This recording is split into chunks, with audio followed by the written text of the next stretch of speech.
जी, उम्मीद करता हूँ आप सब लोग खैरियत से होंगे। खुदा हम सबको बरकत दे, मसीह में आप सबकी सलामती हो।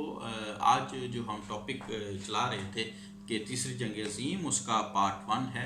और पार्ट 1 में हम सीखेंगे कि तीसरी जंग अज़ीम के हवाले से क्या कुछ बयान किया गया है। इसके लिए हम जो है वो बाइबल मुक़द्दस में से पढ़ेंगे। ये बाइबल मुक़द्दस है, इसमें से हम पढ़ेंगे मुकाशफा 13 बाब, और इसमें से कुछ सीखेंगे। तो मुकाशफा की बुक है, उसका 13 बाब है, और उसमें यूं मरकूम है, और मैंने एक हैवान को समुद्र में से निकलते हुए देखा। उसके 10 सींग और 7 सर थे। उसके सींगों पर 10 ताज, उसके सर पर कुफर के नाम लिखे हुए थे। और जो हैवान मैंने देखा उसकी शक्ल तेंदुए की सी थी, और पाँव रीछ के से, और मुंह बब्बर का सा। और उस अजदहा ने अपनी कुदरत और अपना तख्त और अपना बड़ा इख्तियार उसको दे दिया। और मैंने उसके सरों में से एक पर गोया जख्म कारी लगा हुआ देखा, मगर उसका जख्म कारी अच्छा हो गया, और सारी दुनिया तज्जब करती हुई उस हैवान के पीछे पीछे हो ली। अच्छा, अब यहाँ तक पहले इसको देखेंगे कि क्या है। अब अगर हम बात करें कि जी किस तरह से जो है वो ये बयान हुआ है, किस तरह से जो है वो सारा लिखा हुआ है, तो अगर हम बयान करेंगे जी हैवान एक सल्तनत है। हैवान एक सल्तनत, एक ज़मीन से उभरने वाला कित्ता, उसको जो है वो हैवान कहा गया है। तो उसके 10 सींग और 7 सर हैं, ठीक है। अब उसके बाद 10 सिंह जो है वो 10 दौर की बात है, 10 दौर, 10 अहद ये कह सकते हैं। और उसके जो 7 सर हैं, 7 सरों से मुराद 7 बादशाह हैं।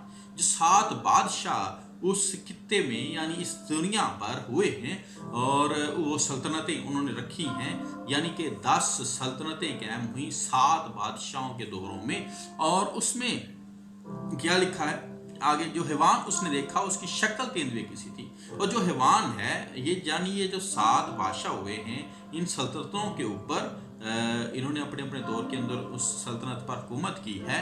तो इन सातों के जो बादशाह की शक्ल, उस हैवान की शक्ल तेंदुए की सी है। तो ऐसी कोई ऐसा खित्ता है, एक ऐसा सिस्टम है जो कि उस खित्ते, उस सल्तनत, उस अहद यानी उस खित्ते के ऊपर जो है 7 बादशाह, और सातों के सातों बादशाह बड़े ही तेज तरार, बड़े ही होशियार, बड़े ही तेंदुए की तरह से चालाक थे, जो कि अब जिन्होंने इस दुनिया के ऊपर हुकूमत की है।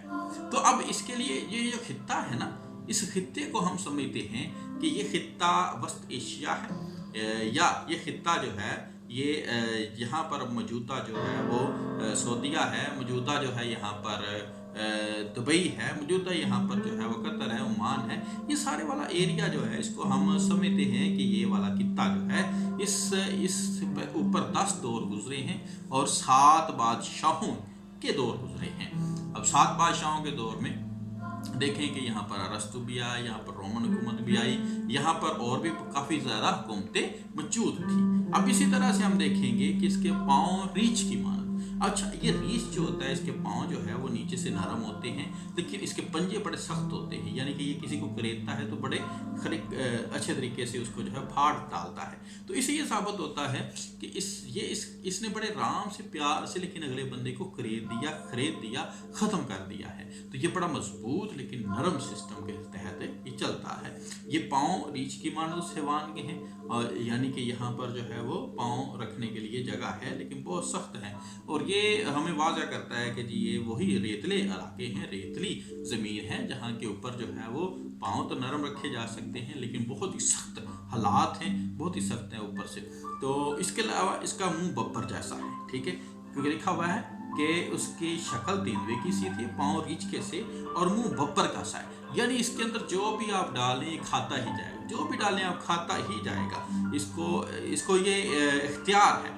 तो कहता है कि बड़ा इख्तियार उसे दिया गया, मुंह का बब्बर। और उसने अजदहा ने अपनी कुदरत, अजदहा एक शैतान है। ये एक बात याद रखिएगा, अजदहा का बाइबल में जहाँ पर भी नाम आया अजदहा, वो शैतान ही है। तो अजदहा जो है वो शैतान का है। तो अब शैतान के पीछे पीछे ये 7 सल्तनत, 7 बादशाह, एक खित्ता जिसके ऊपर 10 अदवार गुजरे, उसके अंदर 7 बादशाह आए। सातों के सातों बादशाह ने उस अजदहा की परस्तिश की, उस अजदहा के पीछे चले, और इन्होंने जो है वो इस खित्ते को संभाला। اب اس کے بعد جو ہے اس 10 پاورفل ہم کہہ سکتے ہیں کہ 10 پاورفل بادشاہ جو دور ہیں وہ گزرے ہیں. تو ایک بادشاہ نے 2 سال بھی کیے ہوں گے، 3 سال بھی کیے ہوں گے، لیکن 10 سال جو ہے وہ 10 سلطنتیں ایسی کہہ سکتے ہیں جو ایسی گزری ہیں. تو اب اس کے بعد کیا ہوا کہ اس کا منہ ببر سا ہے جو سب کچھ کھا لیتا ہے، اژدہا شیطان ہے، اور اسی طرح سے اس کا ایک سر، ٹھیک ہے، ایک سر زخمی کاری ہو گیا. ٹھیک ہے، اب اس خطے کو لے لیجئے، یہ ایشیا کا خطہ جو ہے، اس خطے کے اوپر جو ہے رشیا ہے. ٹھیک ہے، رشیا جو ہے یہ اس نے افغانستان کے اندر لڑائی کی، جنگ کی، اور 1978 میں جب اس نے جنگ کی، 9 سال رہنے والی اس جنگ کو، ٹھیک ہے، کیا کہہ سکتے ہیں کہ اس کے اوپر ایک زخم کاری لگا. ٹھیک ہے، کیونکہ لکھا ہوا ہے اس کا زخم کاری لگا، اور اس حیوان کی مانند کون ہے جو اسے لڑ سکتا ہے، کیونکہ وہ اژدہا کی پرستش کرتے تھے. اب اژدہا یہ رشین جو ہے کمیونزم ہے، ٹھیک ہے، کمیونسٹ ہیں. یہ اللہ تعالیٰ کو نہیں مانتے، یہ خدا کو نہیں مانتے، یہ نہیں مانتے کہ کوئی اس چیز کو پیدا کرنے والا بھی ہے. تو کمیونزم نظام جو ہے یہ ایک ایسا نظام ہے جس کا اختیار اس کو دیا گیا ہے، اس لیے انہوں نے تو اس پورے خطے کا جو اختیار تھا، یہ پورے خطے کا اختیار اس کے پاس تھا، رشیا کے پاس، کیونکہ رشیا اس وقت سپر پاور تھی، اور سپر پاور ہونے کے ناطے اس کا اختیار تھا اس خطے کے اوپر بڑا. اسی لیے تو اس نے افغانستان کے اوپر، جب افغانستان اس کی بات نہیں مانی، افغانستان کے اوپر جو ہے وہ ہلا بول دیا، اس کے اوپر جنگ کر دی. تو یہ ہے وہ طریقہ کار جس کو ہم سمجھ سکتے ہیں کہ یہ ہمارے پاس ایک خطہ ہے، ایک ایسا خطہ، ٹھیک ہے، اس خطے کے اوپر 10 دور ایسے گزرے جس میں 7 بادشاہوں نے حکومت کی، اور اس دور میں سے ایک بادشاہ ایسا آیا جس کا زخم کاری ہوا، اور وہ زخم کاری صرف رشیا کا ہوا تھا، باقیوں نے تو پورے طور پر اس خطے پر حکومت کی ہے. اور سب نے، یہ جتنے بھی ہیں، رشیا ہے، اس سے پہلے جتنے بھی رومنز آئے، یہ سب لوگ شیطان کی پوجا کرنے والے تھے، اور شیطان کو انہوں نے پوجا ہے. کیسر کی آپ لے لیں، رومنز کیسر کی بات کر لیں، کیسر جولیس کی بات کر لیں، اسی طرح سے آپ جو ہے وہ بات کر لیں، اس سے پہلے کی حکومتوں کی، ارسطو کی بات کر لیں، اس سے پہلے کی حکومتوں کی بات کر لیں آپ، تو وہ سارے کے سارے بتوں کی پوجا کرنے والے جو ہے شیطانیت کے جو پیروکار تھے. تو اس طرح سے رشیا جو ہے وہ بھی کمیونزم ہے، کمیونسٹ میں آتا ہے. تو اس طرح سے ہم کہہ سکتے ہیں کہ یہ والا جو پارٹ ہے، اس پارٹ میں ہم نے سیکھا کہ ہسٹری میں یہ والا خطہ جو ہے یہ کس طرح سے جمع ہوا تھا، اور کس طرح سے اس کے اوپر جو ہے وہ 7 دور گزرے، 10 دور گزرے، 7 بادشاہ کس طرح سے آئے، اور کس طرح سے جو ہے وہ انہوں نے اپنی زندگی گزارا. ہم دوسرے پارٹ میں دیکھیں گے اور ہسٹری کو دیکھیں گے کہ نیکسٹ پھر کیا ہوگا.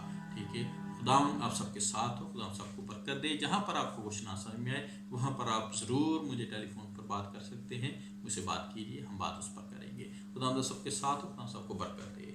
بہت شکریہ.